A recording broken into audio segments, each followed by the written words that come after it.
Hello mga Spart, kamusta kayo? Sa ganda ni mga Spart, pag-uusapan po natin ng mga mabuting gawin kapag walang message sa iyo ang isang lalaki.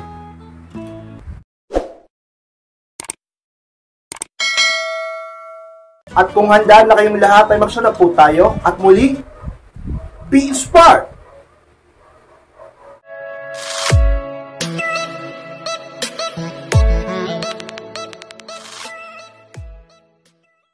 At ang unang mabuting gawin kapag walang message sa iyo ang isang lalaki, paghintay muna ng may pangunawa at pagtataga. Yes, mga Spart, yan ang una dyan.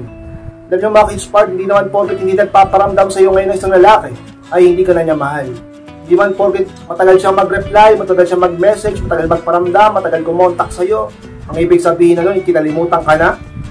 Lalo na yung iba dyan, di ba? Ilang oras pa lang, o isang araw pa lang, di ba? Natataranta na, nagpapanik na. Kung ano nang iniisip, nababaliw na, ka-inspired, matuto kang maghintay, matuto kang umunawa, think positive, di ba? Eh malay mo, sabihin natin busy pala yan, o kaya sabihin natin may iba palang problema yan na dinadamdam niya, o kaya naman sabihin natin gusto niya mapag-isa, di ba? Alam ko mali yung ginagawa niyang mapag-isa dahil partner kayong dalawa, pero yung ibang tao kasi yun ang choice, yun ang gusto nila, di ba? Minsan di sila nagpapaalam. Yung iba naman, sabihin natin, wag naman sana, baka may nangyaring hindi maganda, wag naman sana. Kaya imbis na unahin mo yung galit mo, imbis na unahin mo yung is mo, o sabihin natin yung kabaliwan mo dyan, eh dapat matuto kang maghintay at munawa sa sitwasyon. Kung sobrang tagal na hindi nagpaparamdam sa'yo, kung sobrang tagal na walang contact sa'yo, walang reply, walang message, eh siguro doon ka na medyo mag-isip-isip o kabahan ng konti, di ba? Pero pag bago-bago pa lang na hindi nagpaparamdam sa'yo, huwag ka masyadong matananta. At yung iba naman, talaga naman, ka-inspired, wala talagang message. Hindi talaga nagme-message, walang text, walang chat, ang tagal ng panahon. Eh pag ganyan, ka-inspired, huwag mong masyadong kulitin, huwag mong habulin. Diba? Oo, nandun pa rin tayo, maghintay ka pa rin. Diba? Unawain mo pa rin. Baka sabihin ng iba, ka-inspired, hihintayin ko pa rin, unawain ko pa rin. Oo, bakit? May choice ka ba? Di ba wala rin naman? Kailangan mo ring maghintay. Kailangan mo ring unawain ang sitwasyon. Ikaw ang nakakaalam ng nangyari sa inyo. Ikaw ang mas higit na nakakaramdam ng sitwasyon nyo. Dapat ikaw ang mas higit na talaga namang umunawa sa inyo. Ka-inspired. Ano ba kasing nangyari sa inyong dalawa? Diba? Ano ba kasing naging problema mo? Problema niya? Kung bakit nagkaganyan kayo, hindi siya nagpaparamdam sa iyo, hindi siya nagre-reply sa iyo, hindi wala siyang message sa iyo, kahit isa man lang ka-inspired, matagal na. Diba? E maghintay. Imbis na mangulit, maghintay. Imbis na tagtarin siya ng text, ng call, ng chat, maghintay at umunawa. Unawain mo na hindi lang naman siguro siyang may mali sa inyo. Unawain mo na dapat siyang mapag-isa muna. Unawain mo na kailangan niyo muna magpalamig. Unawain mo na talaga namang kailangan nyo munang mamisang isa't isa. Unawain mo na sa isang relasyon, hindi laging masaya. Unawain mo na sa isang relasyon, dumarating ang mga pagsubok at problema.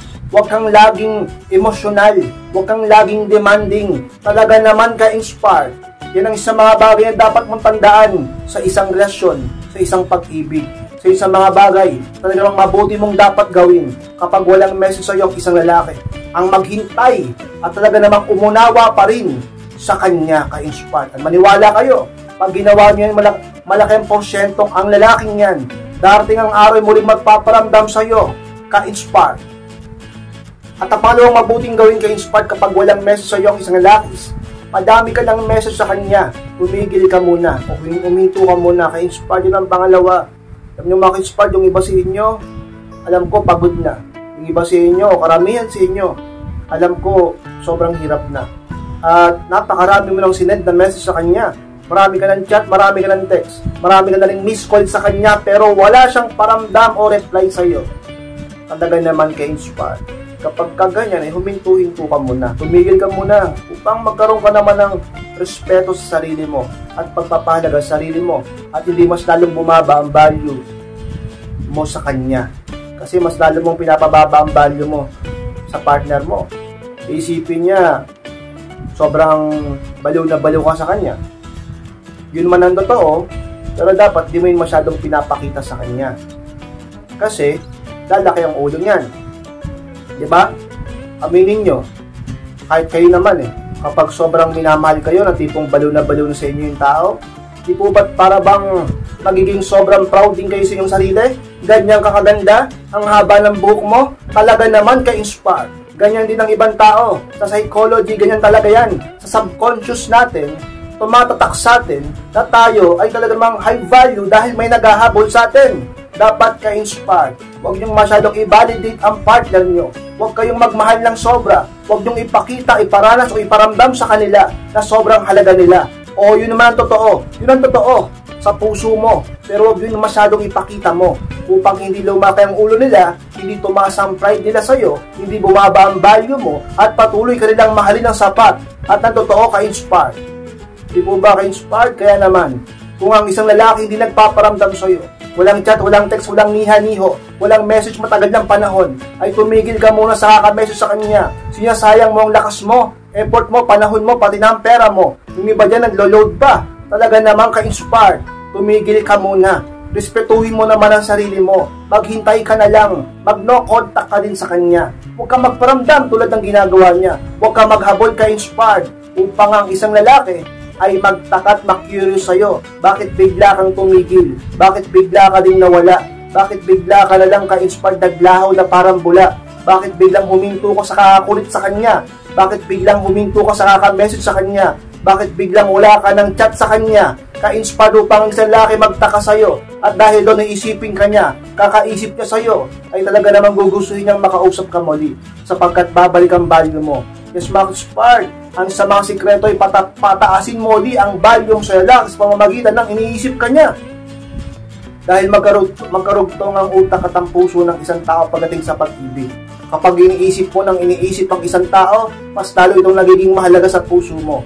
Kaya naman yun ang target natin. Kung kukulitin mo siyang kukulitin, maya't maya o araw-araw ka may message sa kanya, paano kanya iisipin at papahalagahan? Paano siya magkakaroon ng pagkakataon na pahalagahan o mang-miss ka o hanapin ka? Kung araw-araw siyang nakakatanggap ng message mo, itigil mo yan upang hanapin ka niya, ma-miss ka niya, isipin ka niya at muli siya magparamdam sa'yo, mag-message sa'yo, pahalagahan ka niya, muli ka-inspire. At ang pangatlong mabuting gawin ka-inspire kapag walang message sa'yo ang isang lalaki, gumawa ng mabuti para sa sarili. Mas makas pa dyan ang pangatlo. Sabi yung maka-inspired, kung ang isang lalaki hindi nagpaparamdam sa'yo, kung ang isang lalaki wala nang chat o text sa'yo, hindi ka na nare-replyan, talagang matagal na panahon na, ka-inspired, gumawa ka naman ng mabuti para sa sarili mo. Kung hindi siya gumagawa ng mabuti sa'yo dahil hinahayaan ka niya, kung hindi siya gumagawa ng mabuti sa'yo dahil tinitiis ka niya, kahit na alam niyang nahihirapan ka, kahit alam niyang umiiyak ka, naghihintay ka, nagdurusa ka, talaga naman ka-inspired, hirap ka na, pero alam niya lahat yun. Kaya masasabi kong hindi ka niya ginagawa ng mabuti, kundi mas lalo ka niyang pinapahirapan, sapagkat hindi niya nga makita ang halaga mo. Kaya ganyan siya sa'yo. Diba? Ka-inspired. Kung hindi ka man niya pinapakita ng mabuti dahil kahit sa utak niya alam niyang hirap ka na pero tinitiis ka niya, di ikaw na lang ang gumawa ng mabuti para sa sarili mo. Tulungan mo ang sarili mo. Tulungan niyo ang sarili niyo. Dahil walang higit na ibang taong tutulong sa iyo kundi ang sarili mo. Lumapit kayo sa Panginoon para bigyan niya kayo ng lakas ng loob at inspirasyon. Siyempre, nasa Diyos ang awa, nasa tao ang gawa. Kailangan tulungan mo rin ang sarili mo. Yung iba sa inyo, pray ng pray. Diba? Pray ng pray, pero hindi naman tinutulungan ng sarili. Iyak pa rin ang iyak, masyado pa rin nagpapakahina, talaga namang ka-inspired. Huwag namang ganyan. Gumawa ka na mabuti sa sarili mo. Hindi siya nagpaparamdam sa'yo, edi maglibang ka. Huwag ka lang gagawa ng masama, huwag ka lang gagawa ng mali. Kung hindi siya nagpaparamdam sa'yo, edi magpaganda ka na lang, malay mo. Balang araw, pag nakita ka niya, magsisi siya.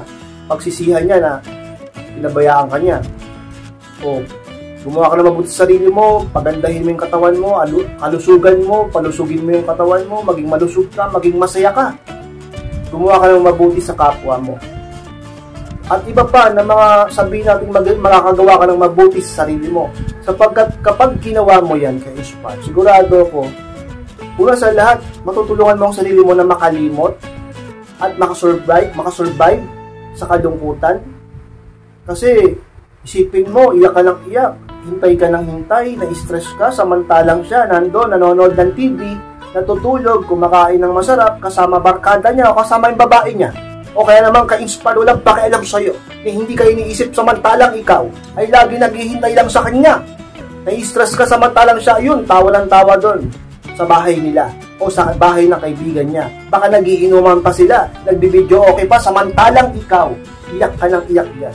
Nai-stress ka na, gumawa ka na mabuti sa sarili mo upang dumating ang panahon na pagsisihan niya ang ginawa niya sa'yo at muli kang makabangon talaga naman sa pagkalungkot mo at sa pagkabagsak mo, ka-inspired.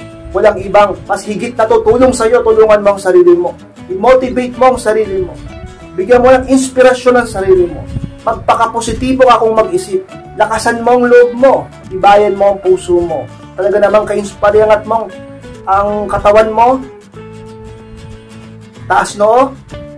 At sabihin mo sa sarili mo na hindi pa katapusan ng mundo. Tuloy ang buhay. Mag-self-improve ka, gumawa ka na mabuti sa sarili mo upang ang isang lalaki ay talaga namang balang araw magsisi at muling mag-message o magparamdam sa iyo, ka-inspired. At ang pang-apat na mabuting gawin ka-inspired kapag walang message sa iyo ang isang lalaki, mag-iwan ng matinding message sa kanya. Yan ang pang-apat ka-inspired. Ano ba ibig sabihin matinding message? Siyempre, bago kung sakali mang hindi ka titigilan mo na siya, hihito ka na, hindi ka na magpaparamdam, mag-no-contact ka, mag-iwan ka muna ng message sa kanya. Diba, let's say nakapag-desisyon ka na, hindi na kita makukulitin, hindi na ako maghahabol sa'yo, hindi na kita i-message. Bago magawin yun, mag-iwan ka muna ng mensahe. Kahit na yung mga naglalayas, diba? Diba, sino ba nakaras dyan maglayas? Yung mga naglalayas, diba nag-iwan pa ng sulat para mabasa ng magulang nila o ng kung sino man, pamilya nila? Mag-iwan ka muna ng message. Ano ba pwede mo sabihin doon? Mga nararamdaman mo. Diba? Halimbawa, sana okay ka pa rin kahit ganitong pinaparanas mo sa akin. Halimbawa to kahit ganito yung pinaparanas mo sa akin, kahit sobra ako nasasaktan, gusto kong malaman mo na ang hangat ko pa rin ang kabutihan ng sitwasyon mo. Sana kahit saan ka magpunta, naman gawin mo ay lagi ka maging ligtas. Kung pabayaan ang sarili mo, sapagkat kahit na ano pa man ang ginawa mo sa akin, ay mahalaga ka pa rin sa puso ko. Kahit pa binabaliwala mo ako, hindi ka nagpaparamdam, baka maaaring may kasama ka ng iba, o baka sabihin maligaya ka na nag-iisa, kahit wala ako, masaya na rin ako doon dahil tunay kitang mahal. Kapag mahal mo ang isang tao, di ba, masaya ka na rin kung saan siya masaya. Kaya kung ano man ang sitwasyon mo ngayon, huwag mo na akong isipin dahil pipilitin kong maging malakas muli. At kung sakali man na dumating ang panahon na gusto mo akong makausap, message ka lang. Dahil hindi man ako mahirap kausap. Kayo ang bahala kayo spot. Mga ganun, medyo madamdami ng konti lang naman. Huwag naman masyadong mahaba. Ganun lang kayo spot. Para maantig naman yung puso niya. Tapos di ka na magpaparamdam mo. Biglang magno-contact call ka na. Biglang yun lagi yung may isip niyo. Tapos babasa-basahin niya palagi sa cellphone niyo. Talaga naman ka-inspired. Kaya natin mo hindi makonsensya yun.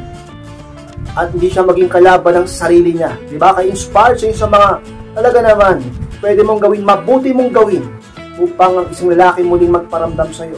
Imbis pa magsalita ka sa kanya na mamasakit na salita sa message mo, yung mga maayos pa rin upang di siya magalit. Baka mas lalong di magparamdam sa iyo yan kapag kung ano pinagsabi mo sa kanya sa message, sa chat or sa text, maayos pa rin. O pumakis pa sa isang mga bagay na dapat mong tandaan, isipin, at pwede mong mabuting gawin kung ang lalaki ay hindi talaga nagpaparamdam sa iyo. At malimang mabuting gawin ka-inspired kapag walang message sa iyo ang isang lalaki, palagi kang mag-pray. Yan ang palimang inspired. Mag-pray ka palagi sa taas, sa Panginoon. Diba? Hindi yung lagi ka nakakalimot, porkit nasasaktan ka ngayon, porkit nalulungkot ka, porkit siya nagpaparamdam, wala siyang text, wala siyang chat, wala siyang reply, walang tawag, hindi siya sagot ang tawag mo, yung wala talagang paramdam, nasasaktan ka na, nalulungkot ka na. Ay malilimutan mo ang Panginoon, ang Diyos, ka-inspired. Tumigil ka. Huwag mong kalimutan ng Panginoong Diyos ang Ama. Talaga naman lumapit ka sa Kanya upang tulungan Kanya. Dahil ikaw ay tao lang. Babae ka pa. Hindi ko minamalit ang mga babae. Pero lahat tayo, lalaki man o babae, ay may kahinaan. Lahat tayo, lalaki man o babae, ay may limitasyon. Dapat tayong lumapit sa kataas-taasang Diyos, ka-inspired. Tutulungan Kanya, huwag kang mawala ng pag-asa. Kung sakali mang pakiramdam mo wala ng pag-asa, pakiramdam mo talaga namang susuko ka na, pakiramdam mo wala ka na nakikitang liwanag pa, pakiramdam mo, ito ng pinakasukdulan ng kalakasan mo, ka-inspired, alalahanin mo na meron tayong Panginoon. Handa ka niyang tulungan. Baka nakakalimutan mo siya. Ako mismo ang nagpapaalala sa inyo, sa lahat na manonood sa akin ngayon. Talaga namang sobrang nahihirapan na. Pagkatapos yung panoorin ito, ay mag-pray kayo. Pag-pray nyo sa taas sa Panginoon lahat ng problema nyo. At sigurado kung papakinggan niya kayo.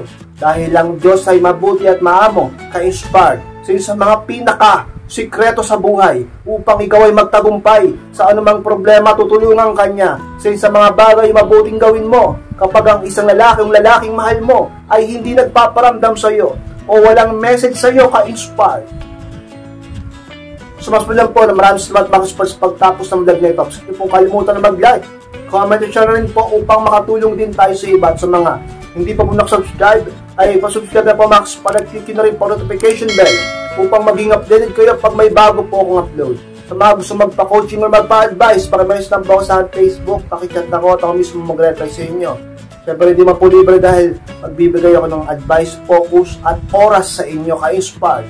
Mag-ingat kayong lahat, mahal ko po kayo at muli, be inspired!